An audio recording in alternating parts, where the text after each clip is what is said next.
So what's your like ping right now? Like over 150? Yeah. Mine's 290 right now. Oh my god, dude. How do Yeah, you dude. even play? I That's play with crazy. horrible ping. Oh, that is. Oh my goodness. Yeah, That'd be difficult. it is. Whew. It's pretty rough. It's pretty And you're rough. playing a melee class? Whew. Yeah, and then so recently I've just been trying to learn how to tank every dungeon from Shadowmoor downwards. I've just been practicing. Like I just got Sandstorm Temple down, I think, yesterday. So I'm getting more and more comfortable with some bosses. Like Ransack Treasury is alright. I'm still a little bit rusty on the first boss, the mini boss in Ransack Treasury. Oh yeah, that guy. Yeah, Yeah, the Minotaur yeah. king. Or Because in melee, it's just a little bit hard, you know. It's especially with that ping, you're playing on like hard mode yeah, dude. just for the get. It's When I crazy. press Q and E, it literally takes me a second to get behind the You gotta like boss. strategize your freaking plays. Yeah, Yeah, like that's I crazy. don't depend on reactions. I depend on knowledge. As long as I Yeah. know the rotation, then I just cast my QEs and my blocks and my whole moon blocks. Like I pre-cast them because I know what's coming up next.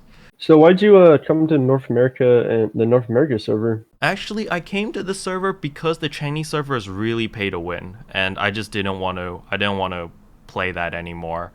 So on the Chinese server, there are a couple restrictions. The first restriction is every dungeon you can only do it once a day, and you get locked out, just like in cold storage in the Every NA dungeon? server. Every dungeon in the game, yes. Wow. And then second of all is there's a weapon that's stronger than the Grand Celestial weapon that you can buy on the F10 shop.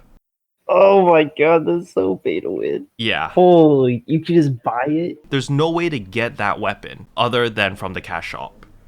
That's the definition of pay to win. Yeah, exactly. I was just like, what's the point, right? It felt so meaningless because for all the upgrades on the Chinese server, it's RNG based after stage 5. So for example, when your bracelet, like your bracelet goes up to stage 10 on the NA server, it goes up to stage Yep. 12 on the Chinese server, but after stage 5, every upgrade, the RNG gets lower and lower and lower. So, you know, maybe your chance of success to get to level 6 is 50%. Then from 6 to 7, it's 40, and then 30, and then 10. What? And then, yeah, it gets lower and lower and lower the chance of success. Man, you could have paid me to play on that server. That's insane. That just sounds like a headache. I don't blame you now. Holy moly. I didn't know it was that pay to win. Like you literally just buy the best weapon and just Yeah. wow. And That's then super pay to win. yeah, man. And freaking what do you call it? Battlegrounds is a mess as well because you can literally just buy your Dragonforge 9 weapon and just go in and just destroy everyone. Holy moly. They could play about pay to win here. That is insane on that region. Holy Yeah, moly. exactly. I'm just Glad like they changed so many things. Is Korea kind of like that? I know Korea's not that pay to win, but don't they have some type of pay to win? Korea's Okay. business model is similar to NA's. The only RNG upgrades they have are the soul upgrades, the heart upgrades, and I think only these two are RNG based for the upgrades. Everything else seems to be normal. I hope we don't get really any RNG upgrades. I know we have RNG transmutes and stuff, but like premium stones, but I hope we don't get like RNG upgrades.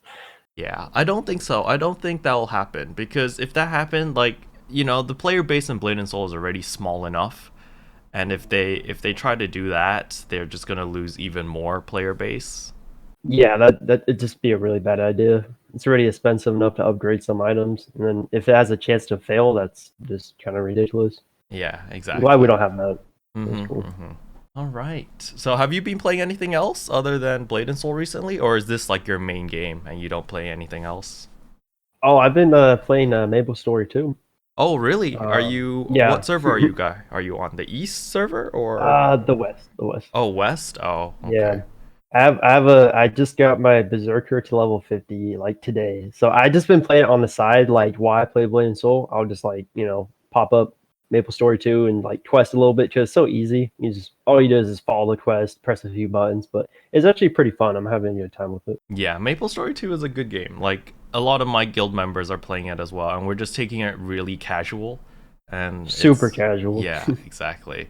But like a few of my guildmates, they're really hardcore and they've already hit like end game on MapleStory 2. Oh, level 60 with like Yeah, prestige levels, all that crazy stuff. exactly. And then they're telling me that it kind of feels like Blade and Soul now because at the Oh, very really? end, you can only run 10 dungeons every day. Oh, So after God. your 10 dungeons, there's nothing else to do in the game anymore. So it forces you to make another character. So, it kind of feels like Blade and Soul, where we do our Yeah, the dailies or our dailies. purple trains, and then we have multiple alts in order to get more gold and more materials and stuff. Yeah, you just do the dailies, log off, go to another character, or just log off completely type thing. Yeah, Well, that kind of sucks exactly. because it's been pretty fun so far. But yeah, I haven't reached endgame yet, so I'm not too sure. But that doesn't look like something too exciting to look forward to. But yeah, I'm just playing it super casual, so just quest here and there. It's pretty fun just to play on the side, but it's definitely not like a main game I would play. Blade Soul definitely my main game. What about you? You been playing Maple Story or? I've been playing quite a few other games, single player games. Assassin's Creed Odyssey has been taking up a lot of my time. And then another game that I just bought was I think it's called Orochi Warriors 4 or Warriors Orochi 4, something like that. It's like a Dynasty Warriors thing. You just run around and hack and slash. Do you still play Overwatch? I know you used to play that. I saw that on Not I don't play that much Overwatch recently. Um, spin take a break type thing. yeah, for FPS games, I did buy Black Ops 4 Call of Duty, Oh yeah, yeah. and I was gonna buy I mean it's fun, but I'm not good at it. So I that. really You I don't guys. play games that I'm not good at because I get frustrated easily. But Especially Call of Duty. yeah, You exactly. die over and over, you just get mad. I'm more of a for FPS games, I've been more of a Counter-Strike player. I just Yeah, more like strategy. short rounds and with like some sense of strategy. But I mean, I'm Yeah. sure there's strategy in Call of Duty as well. It's just that I don't know them and I just haven't learned anything. I just Yeah. kind of run in and just run and gun and then die. Get shot and done. Yeah, Yeah, exactly. It's crazy, dude. And then what about definitely. you for your like YouTube channel and stuff? Like what's the future of your YouTube channel? Are you just going to be mainly focused on Blade and Soul stuff or do you have plans for anything else? Just mostly MMORPG related, because Blade and Soul is MMORPG, so just kind of that type of content, like Maple Story 2 would be something I might upload.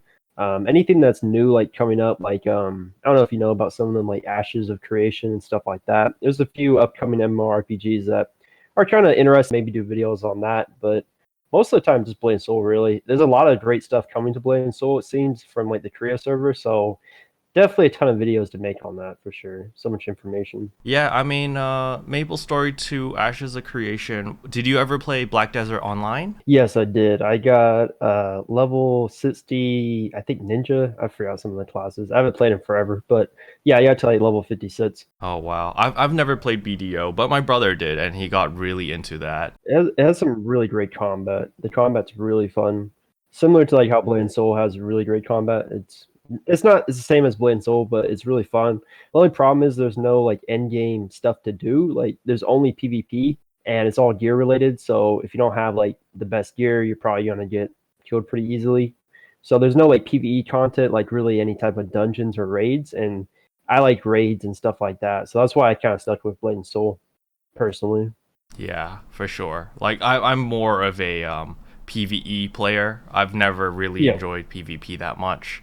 So, Yeah, then yeah. you wouldn't like Blood Desert probably because their PvE content is like non-existent, really. Have you ever tried Guild Wars 2? Yes, I have. I've tried like every MMORPG, honestly. Like at least just like tried it, maybe not played it a lot, but Guild Wars 2, yeah, I tried out because it is free. I tried it out during like around the time that Bless Online when that was Yeah, released. uh-huh. Oh my goodness, that game was kind of a disaster, but I saw your live streams on that. It was just like, "Oh my god, this game is horrible. Optimization." it just kept kicking me out. Ugh, it's horrible. I just refunded it and just said I'm done. But yeah, I played Guild Wars 2. It's pretty fun. I like that it doesn't seem like too, I guess, like grindy. Like you can kind of just play casually and still like I've heard people who like they quit like for a year and come back and they're still like able to jump into it. Because like if you do that in Blade and Soul, just think how much you have to grind like an insane amount, you're screwed. So I think that's kind of appealing, honestly. But yeah, I think I have like a level like 20 character or something. Just played a little bit here and there. How Nice, about nice. you? I've played Guild Wars 2, but only when it was first released. So it wasn't Oh, free to play. So it was a I think it was a subscription or no, it was a I think it's buy to play. Buy the game for Yeah, like $40 or $20 or something. But yeah. yeah, I bought it back then and then I stopped playing after the first expansion, mainly because my group of friends, like we all had real life stuff to deal with, so we just Mhm. dropped the game. But yeah, it was a fun game. I enjoyed the PvE aspect of it. Also, I really like their business model. There's like no pay to win in it. It seems Yeah, pretty fair from what I know. But yeah. it was a pay once, and then for every expansion that came out, you just buy the new expansion. I think that's how the business model worked, right? Yeah, it's like Final Fantasy 14 or World of Warcraft, where they just come out with a new expansion, spend like 40 bucks, you get to play it type thing. Is World of Warcraft like that? Isn't World of Warcraft a monthly subscription thing? They are a monthly subscription, but to buy the new expansion, you have to buy it. Oh, okay. So you have to buy the new expansion, and on top of that, you have to pay a subscription every month? Yes. Oh, From dang. my knowledge, yeah. So it's a little pricey because I played it casually for about a year. I never really got into it, and I started playing it like a couple years back. So like I didn't play it when it was like in its AKA golden era, when everyone's playing it back in the day. Yeah. But yeah, I was playing around the Legion time. Legion was released, I think, like last year or something. And yeah, I had a subscription, then I had to spend another like $40 to buy the expansion. So it is kind of pricey. Yeah, like World of Warcraft, the I've only played the original, like the OG one, where Molten Core was like the hardest content ever. That was where I stopped. I think it was like a 40-man raid as well. Molten A Core, it lot of was people say insane. that's like that's when the World of Warcraft was at its best. So you might have Yeah, played it during the best time. So it was really fun. Like back then was really insane, really fun. But yeah, I mean compared to now, it looks pretty outdated. yeah, and the crazy thing is, it's still like the most popular MMORPG on the market. Even though I don't feel like it's the best, it's still the most popular, which is kind of crazy to me. Still has millions of subs. I think it's mostly nostalgia. Like people just love it because they've been playing it for like 12 years. So, I think now we've warmed up a bit, we're slightly more Oh yeah. comfortable. Hello, everyone. Welcome to the fourth episode of Tea with Kero. Today we have Jark with us. Jark, would you like to introduce yourself? Hey, what's going on, guys? This is Jark. Just shout out to Kero for putting me on this one. I'm really excited to talk about some topics. First of all, I'd like to know what class do you main, Jark? I made the Bean Dancer. I've been maining them for about 2 years now. Okay. So, when the Blade Dancer first started, the Lightning build was the quote unquote superior build, and the Wind build was more of a meme build. But recently, with the new changes and the class balancings, now Wind build has become as strong, if not stronger, than Lightning build. What are your thoughts on that? Yeah, they're a little bit stronger with endgame gear now in terms of just like raw DPS with their rotations. I personally don't really mind. I've always been a Lightning Blade Dancer just because, in terms of gear, like the nice thing about Lightning Blade Dancer is that you don't really need good gear for them to be strong. Where Wind Blade Dancer, you need like literally endgame gear for them to really pop off and have a lot of DPS. So personally, I don't mind them getting some shine because it's been a tough road. I mean, I remember Windblade Dancers back in the day, like a year ago, and it was just a struggle because their DPS was so low compared to Lightning. So I like that they're doing that. To be honest, I don't mind. So, what are the main differences between Lightning build and Wind build? Like, what are the strengths of your Lightning build? I would say Lightning build, the best strength about it is that it's easy to get into. So basically, you have like a draw stance and you're just spamming your flicker and your lightning flash ability. You have the animation, cancel that. And it's really easy to get into. You just press one button and boom, you're back into draw stance. And that's really the biggest strength. Where compared to wind, it's actually a little bit harder to get back into your rotation of the rolling typhoons, which is why it's not as optimal for raids and stuff. Because, for example, if you get hit by like a boss attack and get knocked back, it's harder to get back into your rolling typhoon rotation and spam those and have a lot of wind damage compared to lightning, where you literally just press your X button and boom, you're back in your draw stance, and that's your main rotation. So it's basically, I would say Lightning Blade Dancer's strength is it's just easier overall to play, in my opinion, compared to Wind, where it's just a little bit harder to keep the rotation. you have to really dodge boss attacks, because if you get knocked down or anything, you're gonna really like lose a lot of DPS, which is gonna really suck. Okay. So I don't know much about Blade Dancers, but from what I understand, the lightning build seems to be more burst orientated, while the wind is more consistent damage. Is that correct? Yeah, so Wind Blade Dancer basically out DPS the Lightning Blade Dancer over time, just because of rolling typhoons. Mainly with Blade Dancer for Lightning is their Et's ability when you start the battle is just a huge DPS burst because of your BT Soul Shields and also the Legendary Mystic Badge. And so, like, for example, like my DPS is around like 350k around there right now.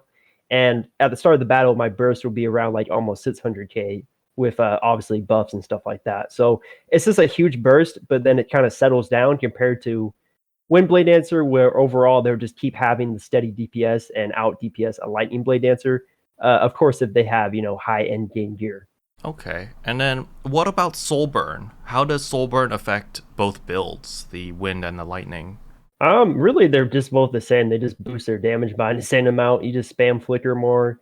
Rolling Typhoon, you just get more Rolling Typhoons. Just kind of the same type of thing, just a lot more damage for both builds. Okay, because from what I've seen or what I've heard is the lightning build, when you get a, let's say, Blackwing Soulburn, your burst like goes exponentially higher compared to wind, where your damage is just kind of stable across the board. Is that the case? Not really too sure on that. Honestly, that's a good question. All I know is for Lightning Blade Dancer is your DPS definitely goes up by a lot just because you just spam flicker faster, increases your tat speed. You get the Awaken Flicker, which is basically called, I believe, Blade Echo. So definitely makes the Lightning Blade Dancer stronger. In terms of wind, I'm sure it makes their DPS stronger. I'm not really sure. How do you feel Blade Dancers are as a class right now in class balancing? Do you think there's certain things that they need to buff or certain things that are a little bit strong, or? Oh, definitely. I definitely feel like their Phantom Drip needs some type of like buff or change, because like back in the day, like originally like around like 2 years ago, 2.5 years ago, their Phantom Drip ability, you know what that is? Their grab, their four. Um, Basically that was really useful because you could grab a boss and restrain them, and it was really useful for certain mechanics and bosses. But the problem is nowadays, whenever you use Phantom Drip, is basically a DPS loss. Like for example, if I use Phantom Drip during like someone uses a Soul Burn or Soul Flare, you know how much DPS I'm losing out on? Like I'm not doing any damage during the Phantom Drip. Like I have sure a few Phantom Drip abilities, but overall, like the advantage you get from Phantom Grip is not worth the disadvantage. Like I would say, if you have really low tier gear, it might be useful because obviously you're not going to be doing too much damage, and you won't be losing out on much if you use Phantom Grip. But for someone like myself who's doing over 300k DPS, if I use Phantom Grip, that's a lot of DPS we're losing out on the boss, which is going to outweigh what the party gets with their Phantom Grip abilities. So I really would like to see Phantom Grip get some type of change, because most of the time I don't even ever use it. And it's kind of sad because that was kind of the thing that made Blade Dancers kind of unique. Of course, Destroyers have their grab, but the Blade Dancer had their thing where it was the Phantom Grip, that was their special ability. And I would say nowadays it's kind of useless. I mean, in certain situations, you can use it still, but I just feel like it's not as good as it used to be, which is kind of sad. So that's really the number one thing I would like to see.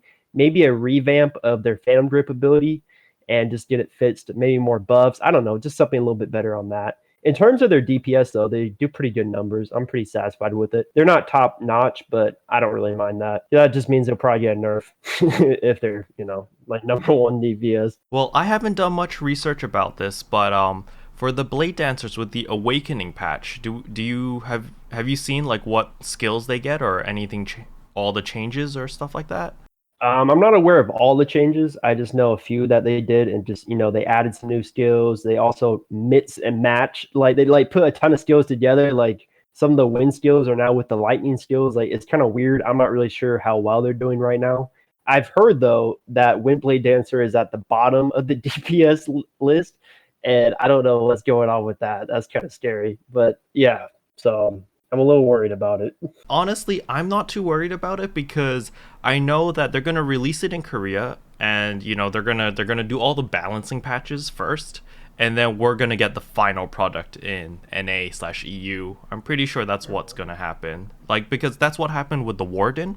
when the Warden first came out on the Korean server, it was like bottom tier because it attacked really slow. It had the ratios were all wrong, and nobody really wanted to play it. They're like, that class sucks. I remember when it first came out in Korea. Yeah, exactly. And then, but when it came out on the NA server, it was the new one with all the balance patches. So the Warden was really, really strong, and still is very strong. That's a fair point. Yeah. Well, that's good then. Maybe they'll test everything, make everything a little more fair for all the classes, and then they'll deliver us like a really nice patch. That's what I'm hoping. That'd be cool. That's a fair point. That's what I'm hoping for. So I mean, even though we're the last region to get any of the patches, I'm not too disappointed because we get the patches we get the good patches, or the ones that have fixed most of the things. Yeah, because we get the final product. So they make all the mistakes in the other regions, and then they fix it, and then they give it to us. So that's actually pretty nice. I don't mind that. Exactly. It's worth the wait. Yep. So, I mean, segueing over to the next question would be, what do you think of the direction that Blade and Soul is going right now? Like with the whole awakening patches and, just the general direction, especially like with quote unquote pay to win, because with the 8 gem slots coming out, as well as the awakening patch and all the stuff that we're seeing in the future, like, do you like the direction that Blade and Soul is going right now? Well, for the Awakening patch, it kind of seems like they're just trying to like simplify builds and stuff a little bit easier. Originally, I thought it would be like where how they're removing elements for the Awakening patch. Yeah. I kind of thought that it would mean that we could play our elements more freely, like play one build whenever you want and then switch to another build whenever you want. But apparently, that's not going to be the case. So that kind of sucks on that end. I was kind of excited for that. But in terms of just like Blade and Soul, like honestly, I don't mind a lot of their things. Like the Trove, I don't really mind. I feel like that's fine because the Trove is always going to be here as their big moneymaker. So they have it 4 times a year. It's always going to be here. I always tell people, like, people will complain about it. And I understand there's certain things I don't like about it either. But you have to understand, like, either you're going to just have to quit or just live with it like I do. I just live with it. I just ignore it or I'll spend some money on it. But if you just complain about it all day, they're not going to remove Trove. It's just too much of a moneymaker. Even the RNG chest, I don't really mind. I just feel like as long as they're not doing what you said in China, where they're putting literally a weapon, like if they put Grand Celestial weapon in the Hamlin store right now, this game is completely pay to win. Like just completely, it's over. It's just that you can't do that. It's just too pay to win. Right now, I just feel like it's a strong case of pay to progress, where literally like you can't compare. Like if someone spends a ton of money on this game, you can't compete with a free to play player. They're not going to be able to keep up because you can literally just go in the currency exchange and just buy a shit ton of gold, or you can just go on the Hamlin store and just buy materials from the daily deal. So a free to play player can't really keep up unless they're grinding like 20 hours a day, which is not optimal. So it's one of those things where I just feel like Blaze will super pay to progress, and I feel like you'll stay that way. I personally don't mind the direction as long as they're not going to make it pay to win. Certain things I'm not really liking too much. Like, I mean, the sealed like VT badges and stuff like that, like the materials on the marketplace, that's a little iffy because you can literally, just buy gold and not even have to run the raid anymore. So certain stuff like that I'm a little worried about, but overall I don't mind it. I feel like certain things like NCSoft, their management at times is really disappointing with how they do patches. But it's just something you have to live with Blade and Soul. I don't feel like it's going to ever change. After playing for like over 2 years, there's certain things that you just have to live with if you want to play this game, or you can just quit. Like a lot of people I know who have quit. But yeah, there's just certain stuff I don't like. But in terms of just the like pay to win, I feel like it'll just forever be kind of like a pay to progress thing. Paying for convenience is a good term too. Mm-hmm. Yes, pay for convenience was the exact words that Ekogen used in the second podcast that we did. So what do you think Blade and Soul's ultimate goal is? What do you think they're trying to achieve with the next big patch, the Unreal 4 engine?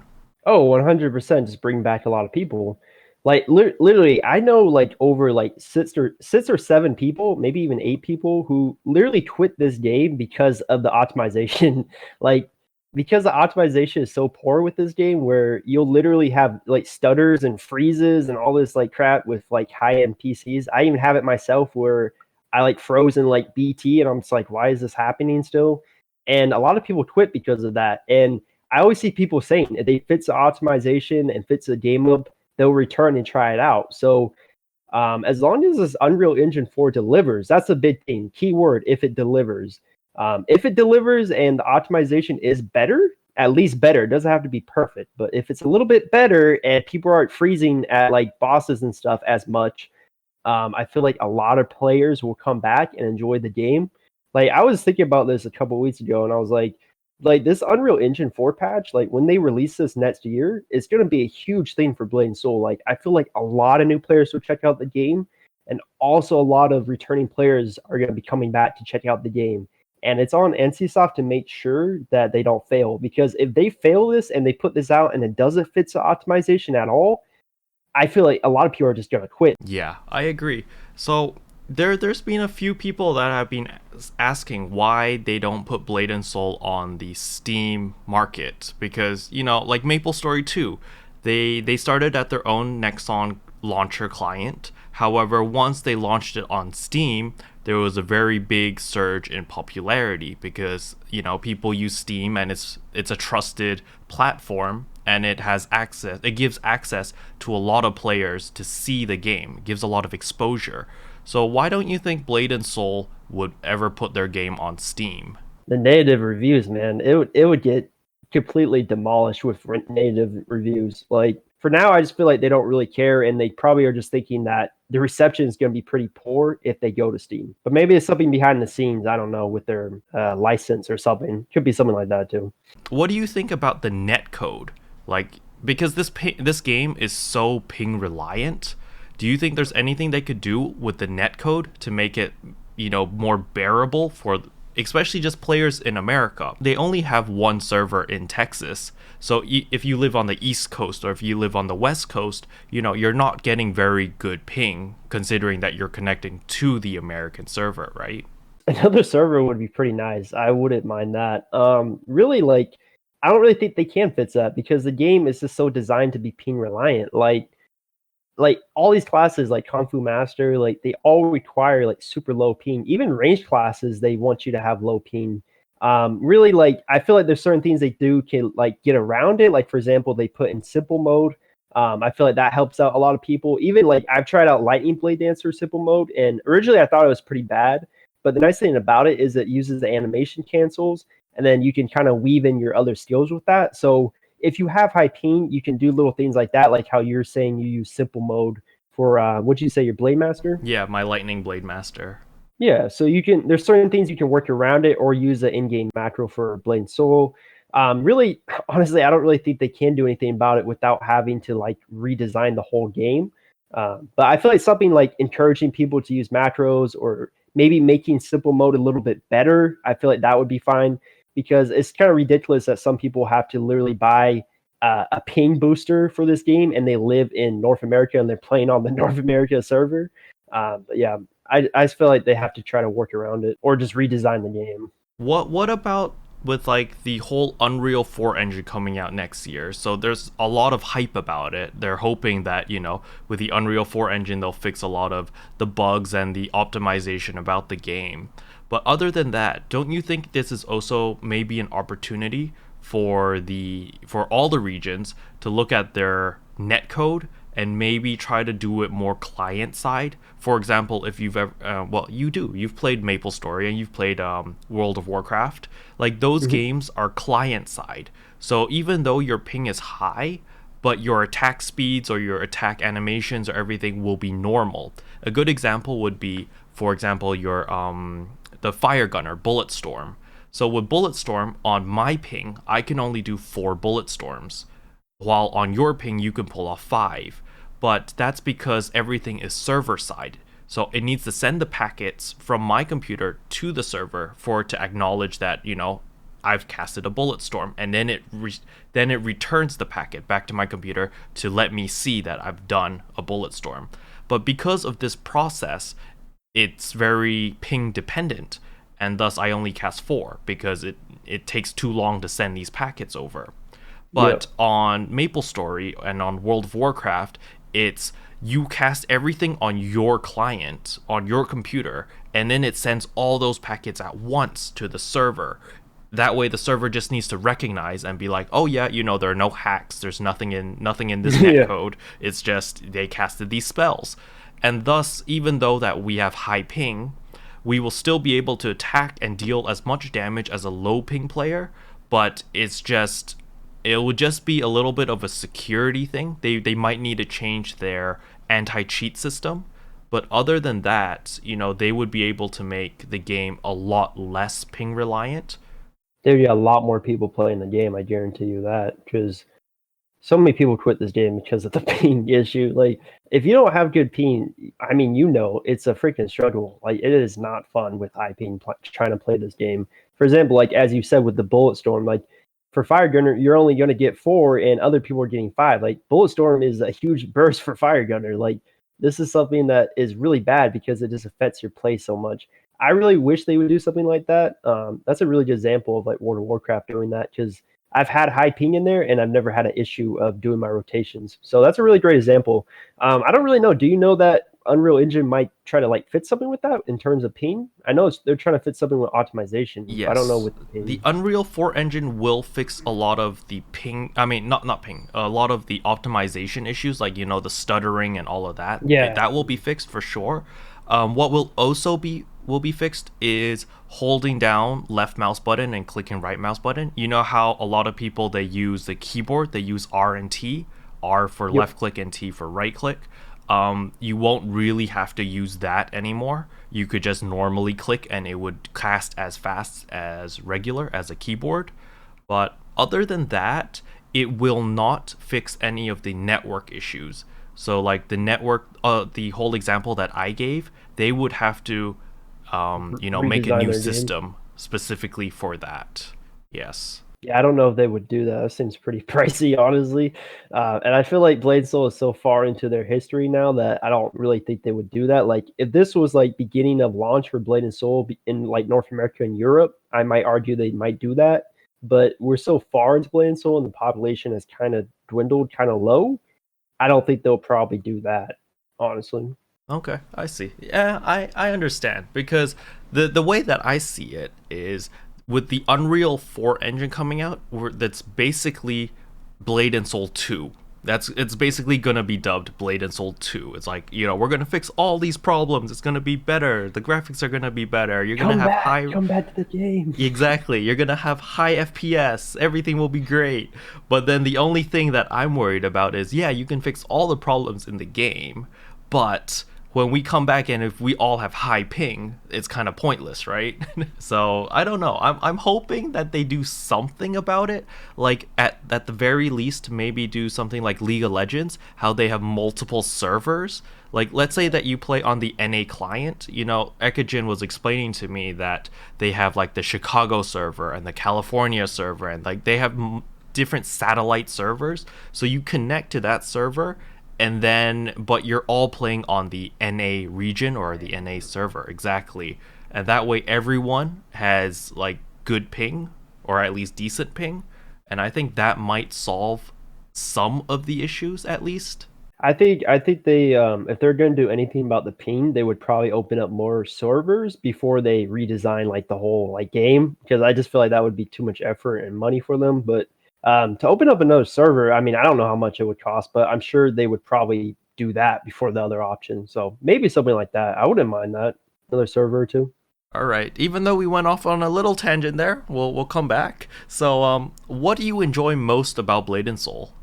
And, man, this is so cliche because this is probably everyone's answer or close to it. But the combat is just too good, man. Like, I've played every MMORPG on the market, and Blade Soul's combat is just too good. I have so much fun with it. I mean, I've been playing Blade Dancer forever, and I still enjoy it like so much just because of the combat. Like, I love my abilities. And Blade and Soul is one of the rare MMORPGs where I want to play like every class because I love the combat so much. Like, I want to play on a gunslinger and have their combat.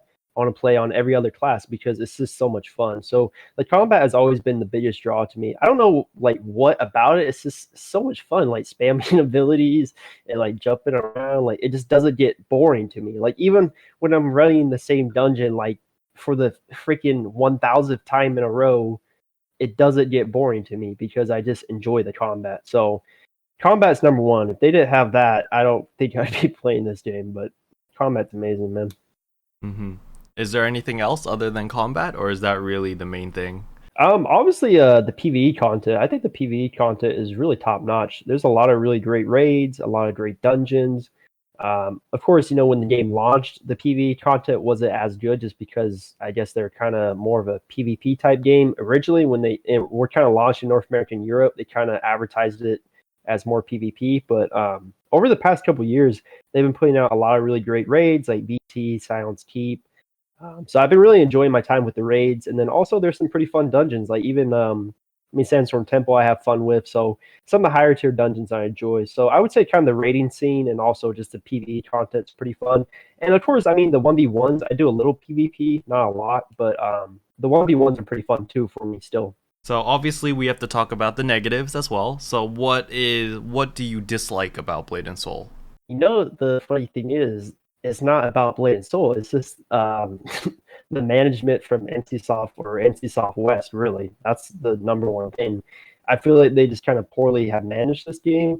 I feel like whenever they do some good updates, but a lot of times they'll do like two good things and like three negative things. So they'll take like two steps forward, but like a couple steps back. So it's like you're doing one nice thing, but you're still doing a lot of negative things. I mean, so many examples like ninja nerfing stuff without saying anything. There's just a lot of examples that just kind of annoy me, especially when you're like, I know you probably know from doing YouTube of this, when we really study the game and like look at what they're doing, there's a lot of things I just personally don't agree with. So it's just really the management. Like the game itself, I feel like is really awesome, but I guess if you compare it to the other regions, like compare it to like even Korea or China, especially China, after you told me about it, compared to those regions, they're doing an amazing job because it's not really pay to win. There's not daily lockouts on dungeons, except cold storage and Heaven's Mandate. But some things I don't really like. Like one of the things I never liked was when they just ninja nerf stuff. Like for example, the Elder Dragon bots. Do you remember those?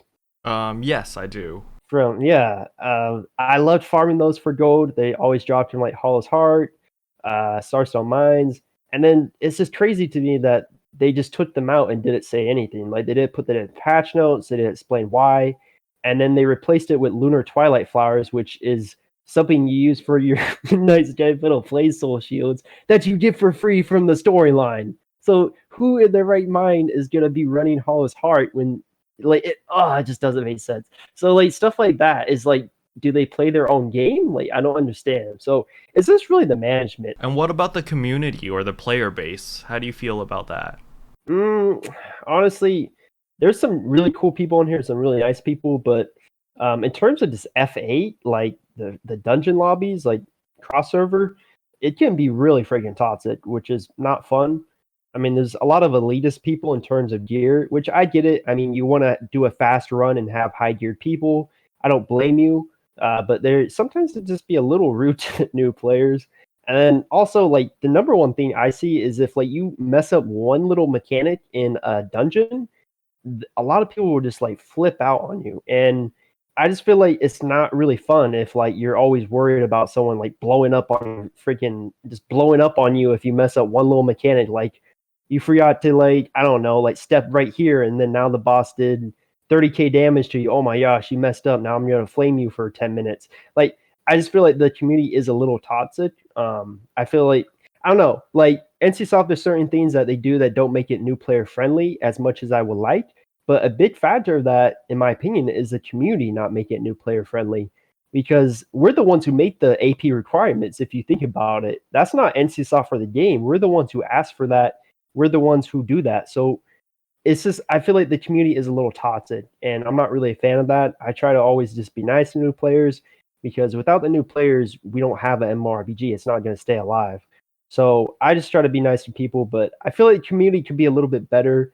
I played Final Fantasy 14 casually a few times in the past, and I will say that MMORPG has the nicest community I've ever met in my life. Like those people are like literally, if like you mess up a mechanic, they'll be like, "Hey pal, you want me to link the mechanic for you, or I can teach you? You want to join my Discord? I'll teach you all the mechanics and help you out. I see you're not really doing it correctly. Like they're so freaking nice, and it's just so refreshing compared to Blade and Soul, where they're just kind of like flame you and just say you're dumb or whatever. So I feel like we could really get a better community if we're just all kinder to people. Like just be nicer to each other. That's the biggest thing. But yeah, it's a little toxic. What's the reason? Why do you think Blade and Soul the community is a lot more toxic compared to, let's say, Final Fantasy 14? Like, what's the main difference? I honestly just think people want to do fast runs. So that's why I mean the AP requirements are so high for stuff. Like you'll see people say 1200 AP for Sandstorm Temple. You don't need 1200 AP for Sandstorm Temple, but they want to do a really fast run, which is fine. But I feel like if someone messes up a mechanic and makes the dungeon longer than it should be, that's when people flame you like crazy and go off on you. I just feel like a lot of people don't really have patience. And that might just be the number one thing.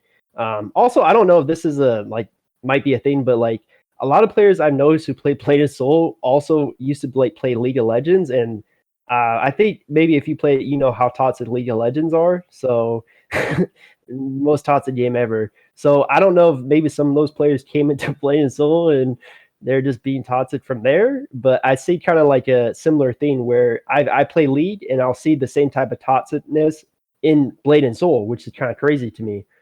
So I don't know if that might be a thing too. And then what about in Final Fantasy 14? Like, I'm pretty sure people there also want to do fast runs, right? Then why are they so much more patient?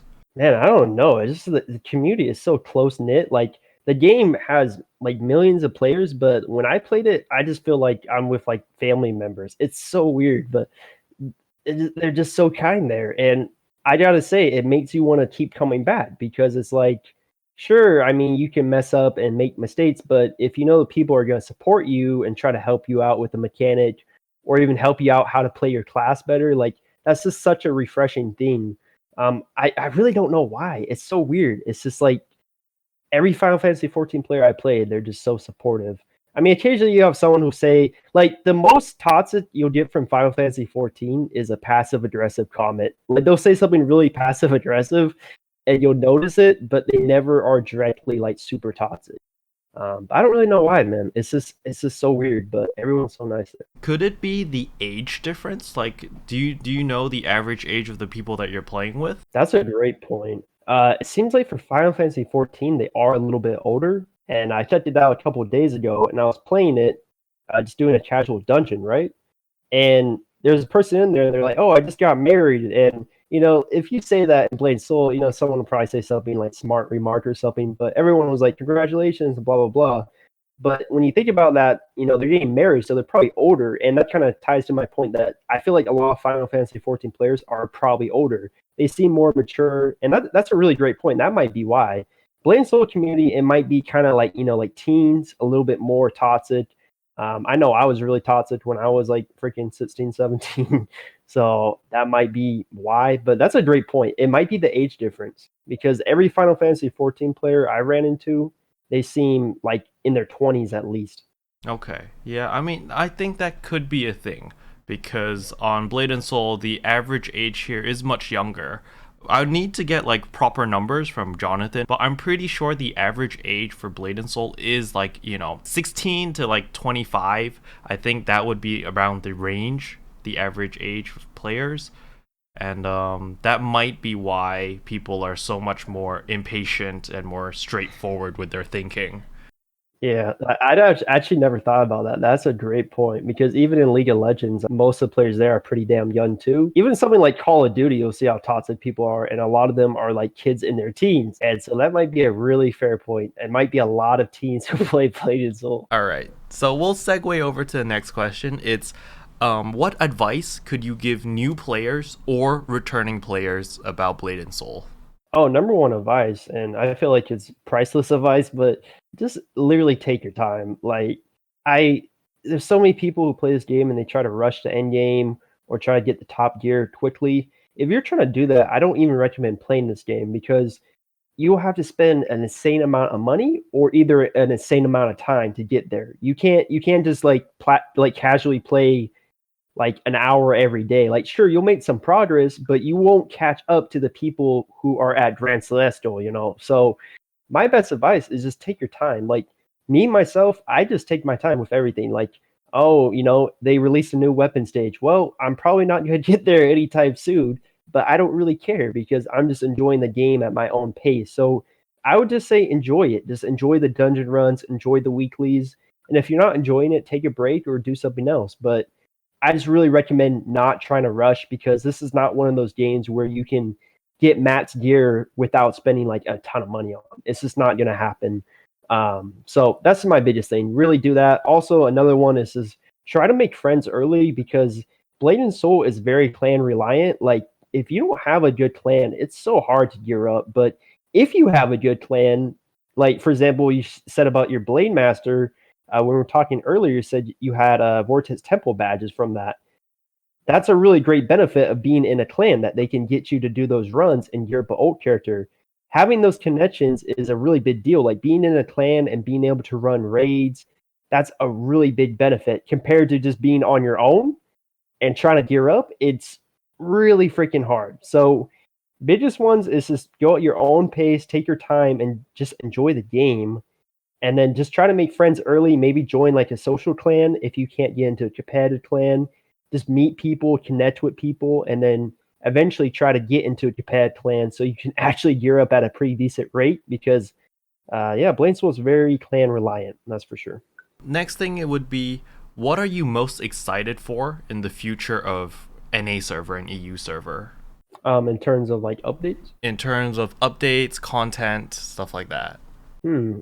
Honestly, I mean, number one thing I think most people would agree is probably, of course, the Awakening update and then the Unreal Engine 4. I'm excited to see more PvE content. I want to see more raids. I've heard in Korea I think, apparently announced like a new endgame raid or something. So yeah, I've I've heard a little like screenshots from Reddit I've seen. But that's what I'm really excited about. I love the raiding, so I like to get some type of like new endgame raid and get excited for that. Of course, I mean, I like to see new dungeons. I'm just a really big fan of PvE content. So the more dungeons and raids they put out, I'm a fan of. Also, hopefully, with the Unreal Engine 4 update, they'll make some more open world content because there hasn't been any type of open world content in forever. If you think about it, like last time we had a faction update was in the Silverfrost Mountains for Soulstone Plains, which was March 2016. So it's been a very long time since we've got any type of faction update or even an open world content. So I would love to see that too because I feel like Blade Soul. I've even done a video on it, but I feel like Blade Soul has so many like beautiful areas, like just really beautiful areas, but it's completely dead because all everyone does is just sit in F8 all day, or sits in like one zone area. So I would love to see that too. Maybe with Unreal Engine 4, the optimization will be better, and we can hopefully get some like I don't know, raid bosses in the open, something like that. Actually, I was talking with Ekijin about this the other day. We were saying that the community managers could do something similar to other MMOs where every weekend, maybe on like a Saturday afternoon or a Sunday afternoon, like on let's say Soulstone Plains or one of the more open fields, just spawn a boss there at a very specific time and kind of host like a community event where people gather up and they fight a boss and they kill the boss. It would be amazing. But like they would have to balance certain things from like the current event that we have now. The oh god, it's pretty bad. The Blade and Hollow or whatever it's called, Blade because new players aren't able to get any loot because they're dealing less than 1% of the boss's HP. And so for the new players, it's a terrible event, and even for the old players like myself, like I don't want to go there anymore. So like they could do something similar, but they would have to rebalance it to make sure that as long as you participate, you get the prize or you get something out of it, right? Yeah, because I know that's always been a big issue. Is I think they had like a Celestial Basin event like a year ago. That was a big thing. A lot of players were complaining because they're like, the whales literally just come in and one shot the boss and we can't get any type of reward. And this is kind of like the same type of thing with this new event, but they're just not doing enough damage. So yeah, that's something they really have to balance. And that wasn't really an issue back in the day. Like when they had the open world content, like the 45 patches, the gear difference wasn't that big compared to now, where if a new player starts, like just think how much gear you have to upgrade to get to like a high tier DPS. So back then it wasn't that big of an issue. So they could have, stuff like, I don't know if you know, but like Blackworm and Misty Woods. Rest in peace, Blackworm. I loved that boss. But yeah, so I just feel like they definitely would have to balance that now because Blade and Soul is so much gear to upgrade now. It's just such in a different state than it was back then. But yeah, if they do that, that'd be awesome. I think Guild Wars 2 has done something like that too, or even Black Desert. I think they did something like that. Oh, I know what they did. Black Desert Online, they had an event that I saw. I was reading about it, and it was like I think it was like a Halloween event or something. But one of the moderators went into the game as like a boss. He had like a Halloween hat on and everything, and he would just like run around the areas, and people would try to kill him, and like everyone would like group together and like make friends and like go fight the boss and find him. And he was just a regular moderator, like playing as like a class, but with of course like increased HP and stuff like that. But I just thought that'd be like a great idea. Like, so I like that opinion too of just adding like maybe a field boss, something like that. That would be awesome for the community. I would love that. Because I feel like we're lacking in community events other than, obviously we have the artworks, the weapon skins, the new costumes and stuff like that. But we're really lacking on like in-game stuff. Whenever we have the patch previews, it's just, it's Jonathan and it's Bethany and they just talk about stuff. But actually, sitting down and logging in game and playing with the community and having like a common purpose together, we're lacking in events like that. All right. Well, that wraps things up here for my side. Do you have anything else that you want to cover? What made you kind of play the Gunslinger? And then also, when did you start playing? I saw on your podcast, you said you started playing, I think, like 2017 or something. But I know those are two questions, but yeah. Yeah, it's okay. I started playing Blade and Soul in 2017. Yes. So I'm relatively new to the scene. I did play Blade and Soul when it first came out in China. So I played the 45 patch, and then we got up to Blackworm.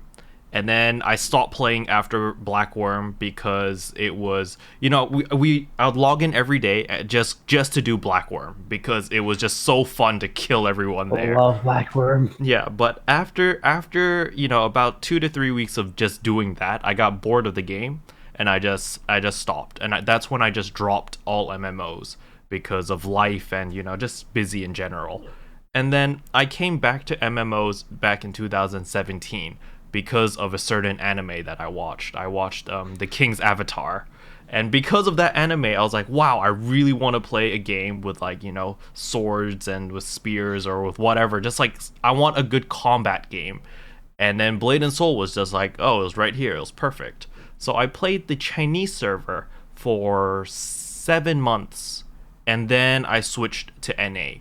So while I was playing on the Chinese server, I was making videos as well on YouTube already, but a lot of people were asking me questions that I couldn't answer. For example, Baleful or Serath. We don't have these weapons on the Chinese server, so I didn't know what people were talking about. So in the end, I was like, alright guys, I'm gonna switch over to the NA server because there were so many questions about things that I didn't know. So I went to the NA server with EvilDoUsHarm just to mess around, and that's when we made strawberry pancakes. And then we slowly just expanded and slowly, our channels grew as well. And that was when I realized how different the NA server is. The NA server is a lot nicer compared to the Chinese server, as in the events, you can get your soul, you get pet auras, you get a lot of quote unquote free stuff for just doing the event. While on the Chinese server, everything is gated behind a paywall. They're like, oh, RNG boxes, trove, and that's how you get all your progress. But on the NA server, you can legitimately be a free-to-play player and enjoy the game, and progress. While on the Chinese server, you can't. Well, you could, but it takes a much longer time. So that's why I switched. And then the second question on why I played the Gunslinger was mainly because I started with the Blade Master at the beginning, mainly because my friend wanted me to play Blade Master, and I enjoyed the class, but I wasn't very good at it. And I've always been more of a range player to begin with anyway. Like in traditional MMOs, I've always been playing like a priest or a wizard or, just a range class. And so when the gunner came out, I was like, oh, I like guns. I like Gunslinger. I was like, all right, let's try this. And then after playing it, I realized that this class was really, really easy to pick up and play, and it was very strong. But the most important thing on why I played it on the NA server was because I knew that I didn't have to do any mechanics. That was the first reason. That was the main reason I played Gunslinger. I was like, I don't need to do any mechanics. My main job is to DPS and kill the boss before we have to do any mechanics. And that was the reason why I played Gunslinger.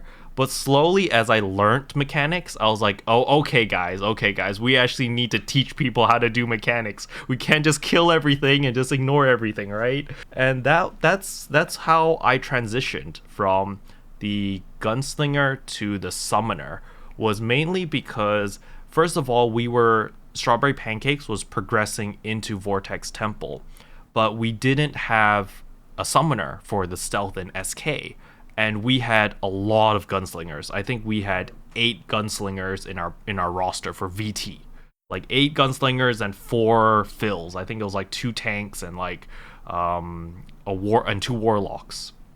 So I was like, okay, we're not gonna be able to do, SK with this party. So I was like, I have to lead by example. Since I'm the guild leader, I was like, listen, guys, I'm gonna show that I'm gonna drop my gunner and I'm gonna gear up a summoner.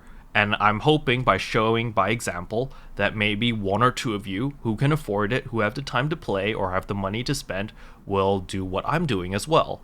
And, for the sake of the raid. And that's when I switched over to Summoner. And I just liked Summoner a lot more, mainly because I could do every mechanic in the game. It didn't really matter on, maybe, I didn't have a stealth, but my Summoner has a stealth. If I need to stun something and I need to KD another target simultaneously, I can do that on my Summoner as well.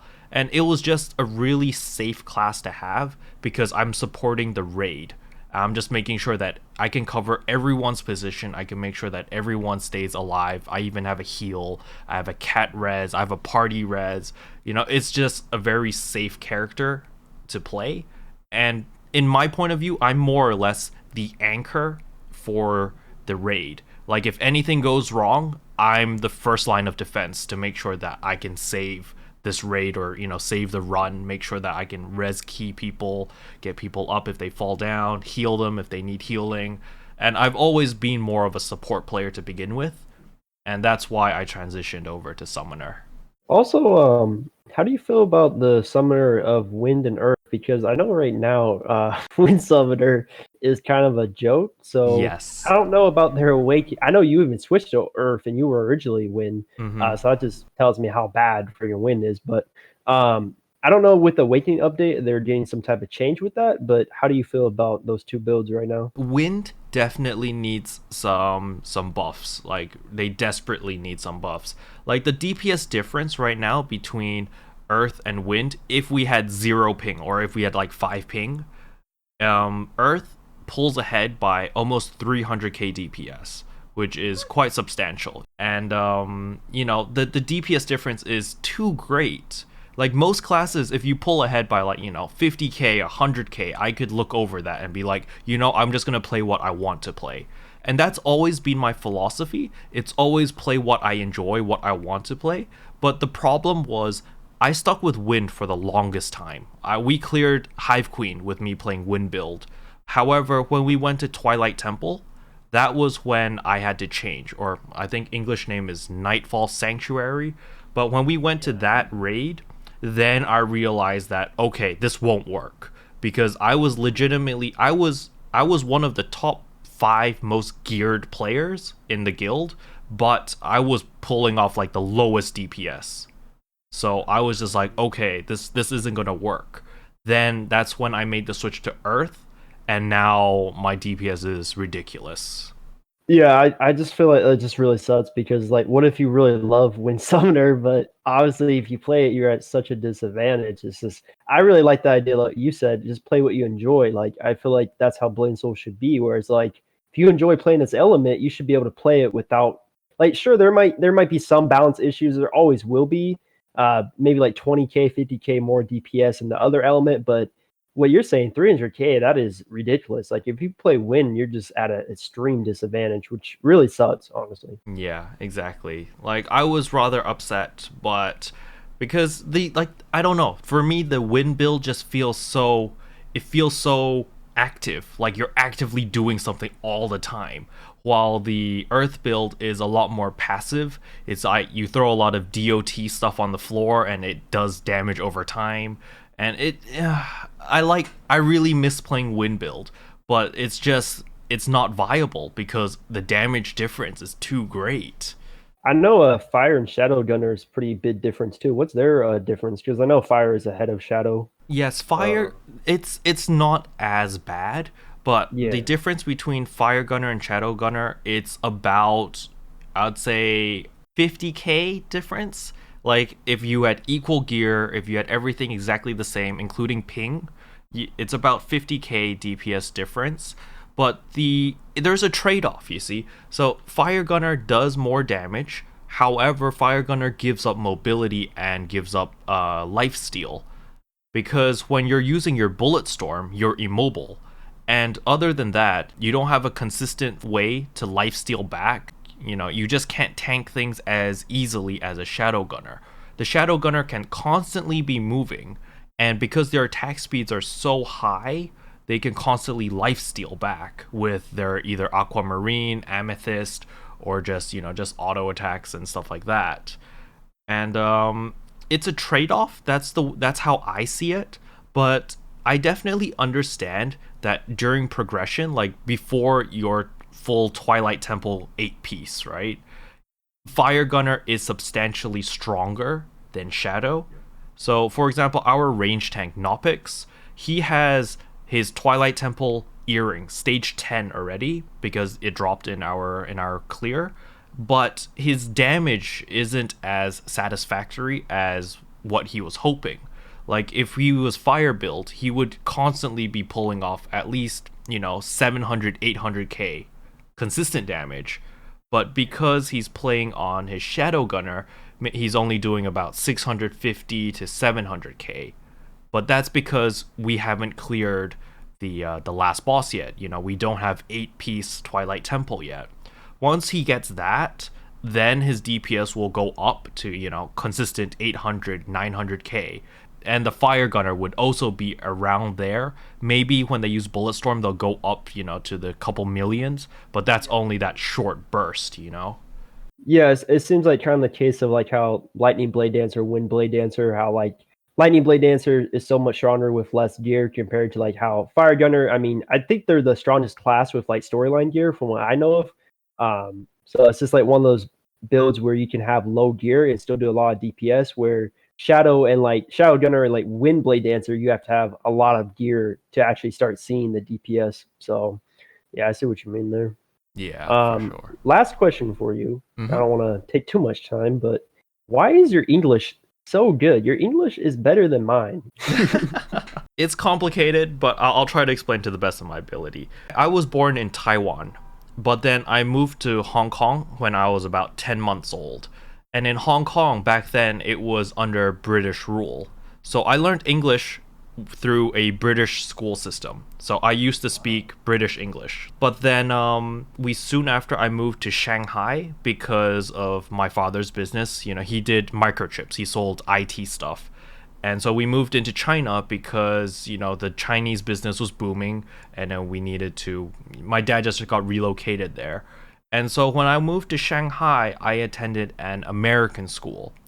And when I attended this American school, everyone made fun of my English because I spoke in a British accent and it just sounded so different. And so I just basically just spent hours and hours and hours picking up how Americans speak and just adapted the accent. And I think, a lot of this accent that I have now is mainly picked off through, my English teachers or my math teachers or just my teachers in general that were from America. That's how I learned the English language, I guess. And a lot of from games as well.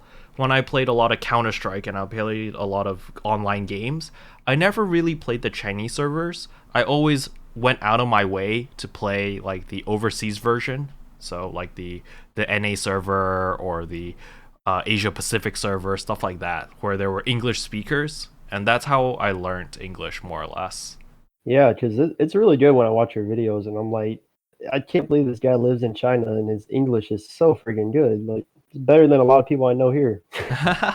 Yeah, I mean, it takes a lot of practice, I think. As long as you do it, as long as you're willing to learn something, you pick it up easily. So for example, I have a lot of people that ask me, like when I was learning French or when I was learning Chinese and stuff like that, people are like, how did you learn it so fast? Or how did you, how did you absorb all this knowledge? And my only word of advice I can really give is you have to be willing to learn the language to learn it. If you're sitting there and you're just like, "Oh, I just want to learn it just because I want to pass an exam or something," then you're not going to be as motivated to learn and you're not going to be as willing to learn the language. So what I usually do is I put myself in an awkward situation. So for example, I want to learn Japanese because next month I'm going to Japan. So because of that, I'm just kind of like, oh, I'm going to Japan. I want to go to all these anime conventions. I want to go to this. I want to go to that. But if I don't speak Japanese, how am I able to do all of that, right? And because I put myself in such an awkward situation, then I'm really motivated to learn the language. And that's just kind of my way of learning. You're spitting knowledge out here, Kero. That's true. You put your mind to it, motivation, you can do anything. That's Yeah, fact. exactly. And that's just how I've always been. Like when I want something, I'm just gonna grind for it till I get it. Yeah, that's true. Even for like something like YouTube, Yeah, just exactly. Like YouTube grind, is really a grind, right? grind, Yeah, dude. It's grind. consistent content. Like I took a week off. This week I didn't upload anything. And I felt horrible because there were just too many big projects that I'm working on.